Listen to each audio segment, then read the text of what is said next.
Hello, this is सीजो।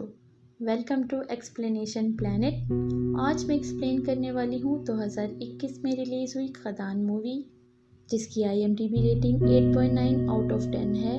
Film के आगाज़ में बलदेव को दिखाया जाता है, जिसे PM अब्दुल कलाम आज़ाद से फॉरेस्ट मैन ऑफ इंडिया का खिताब मिला था, क्योंकि उसने अकेले ही 1 लाख पेड़ छत्तीसगढ़ में लगाए थे। जबकि दूसरी तरफ आरफ और उसकी बहन अरवी को दिखाया जाता है।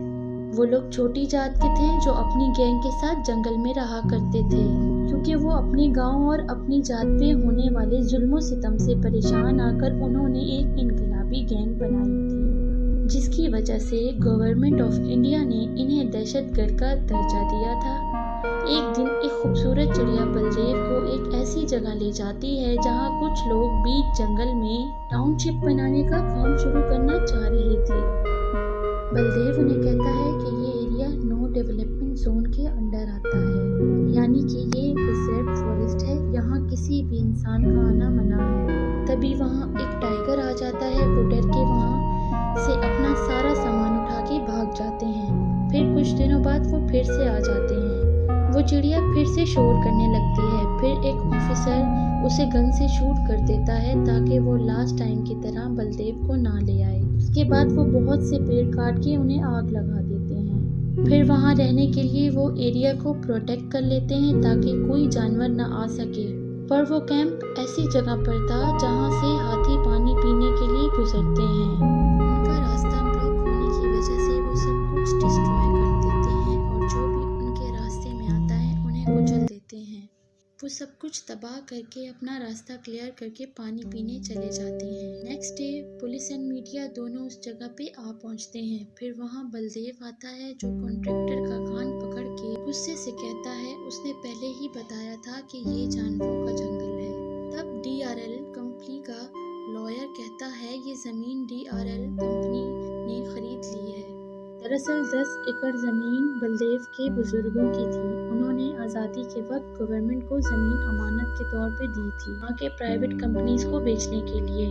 बलदेव सबको 10 मिनट में जगह खाली करने को कहता है। वो लोग चले जाते हैं। उसके बाद एनवायरनमेंट मिनिस्टर वहाँ 70 किलोमीटर की एक दीवार बनाने को कहता है, जिससे हाथी अंदर ना आ सके और टाउनशिप का काम बआसानी हो सके। तब तक हाथियों को वहाँ से दूर रखने के लिए उनके हाथी को बुलाया जाता है और उसके साथ शंकर और उसका मामू भी आते हैं। रास्ते में आरवी शंकर पे अटैक कर देती है और शंकर को आरवी से प्यार हो जाता है। DFA जमीन के पेपर्स देख के बलदेव को बताते हैं कि ये फेक पेपर्स हैं। उसके बुजुर्गों का एग्रीमेंट देख के उसे दिल्ली भेज देते हैं, जहाँ से वो स्टे ऑर्डर लेके आता है। कंस्ट्रक्शन साइट पे लगा हुआ स्टे ऑर्डर देख के शंकर उसे फाड़ देता है, क्योंकि वो वहाँ से नहीं जाना चाहता था और ये आइडिया भी देता है ये केस 10 साल चलेगा, तब तक काम हो जाएगा। फिर मिनिस्टर क्रब DFA को अपॉइंट करता है और काम फिर शुरू किया जाता है। इसके खिलाफ बलदेव को न्यूली DFO के पास जाता है, तो DFO बलदेव को भड़काता है खुद को मारने के लिए। तो फिर बलदेव उसे मारता है। फिर कोर्ट में जज उसे 2 माह के लिए इलाज और 1 माह के लिए जेल की सजा सुनाती है।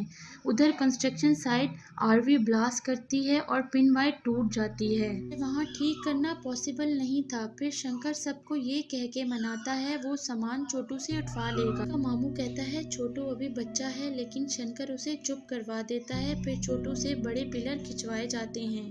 बगैर किसी रेस्ट के 3 महीने बाद दीवार बन के तैयार हो जाती है। तो मिनिस्टर वहाँ आके शंकर को नवाजते हैं। शंकर वहाँ से अपने पैसे लेके जा रहा होता है। लोड हुआ पिलर छोटू पे गिर जाता है। फिर छोटू नीचे गिर जाता है, दर्द से चीखने लगता है। तो शंकर छोटू को हॉस्पिटल ले जाने के लिए कॉन्ट्रैक्टर से क्रेन मांगता है छोटू को हॉस्पिटल ले जाने के लिए, लेकिन कॉन्ट्रैक्टर क्रेन देने से मना कर देता है और मिनिस्टर का रास्ता क्लियर करने के लिए क्रेन को वहां भेज देता है।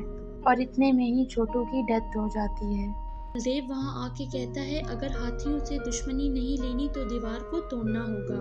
फिर सभी गांव वाले बलदेव के साथ धरना देते हैं, तो पुलिस उन्हें पीटने लगती है और वो लोग भाग जाते हैं। ये देख के शंकर वालों के घरों को आग लगा देता है, जिससे गांव वाले जख्मी हो जाते हैं। फिर आरवी गांव वालों को अपने साथ ले जाती है, जिसमें शंकर भी होता है। उसके बाद वो लोग सुरंग के जरिए दीवार तक पहुंचते हैं।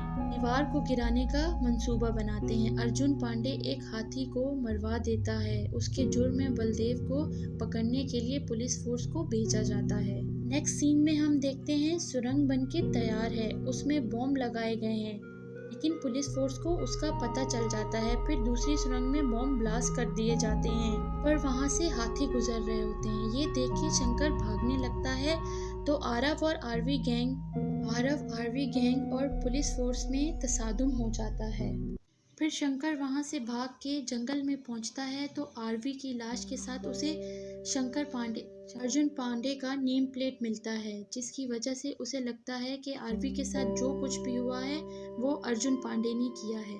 नेक्स्ट सीन में हम देखते हैं कुछ दिनों बाद टाउनशिप की ओपनिंग के लिए पीएम आने वाले होते हैं, तो बलदेव गांव वालों के साथ उसके रास्ते में धरना दे देता है। फिर पुलिस फोर्स उन्हें बहुत मारती है। उतने में वहाँ बहुत से हाथी आ जाते हैं तो सब भाग जाते हैं, लेकिन बलदेव वहाँ खड़ा रहता है। सब गांव वाले, पुलिस फोर्स हाथियों से डर के भाग जाते हैं, पर बलदेव वहाँ डटा रहता है और वो हाथी बलदेव को कुछ नहीं कहते। फिर बलदेव सबको कहता है अगर पेड़ काट के डेवलपमेंट होती है तो वो डेवलपमेंट है ही नहीं। अगर हम अपनी न्यू जनरेशन को और पानी और हवा ना दे सके तो कैसी डेवलपमेंट। एक हाथी एक टाइम में 100 लीटर पानी पीता है, पर इन्होंने 2 महीने से पानी नहीं पिया के बारे में किसी ने नहीं सोचा। इस तरह सोशल मीडिया के थ्रू बलदेव को सपोर्ट किया जाता है, हर जगह प्रोटेस्ट किए जाते हैं। एक ओपिनियन पोल भी करवाया जाता है, जिससे पीएम को पता चलता है कि अगर उन्होंने दीवार तोड़ने की परमिशन दे दी तो उन्हें अपकमिंग इलेक्शन में ज़्यादा वोट मिलेंगे। अगर दीवार नहीं तोड़वाई तो उनके हारने के ज़्यादा चांसेस हैं। तभी फिर पीएम दीवार तोड़ने की परमिशन दे देते हैं। नेक्स्ट सीन में एसपी अर्जुन पांडे बलदेव को सैल्यूट करने के लिए आ रहे होते हैं, तो शंकर उसे पकड़ के जान से मार देता है और आरवी का बदला ले लेता है।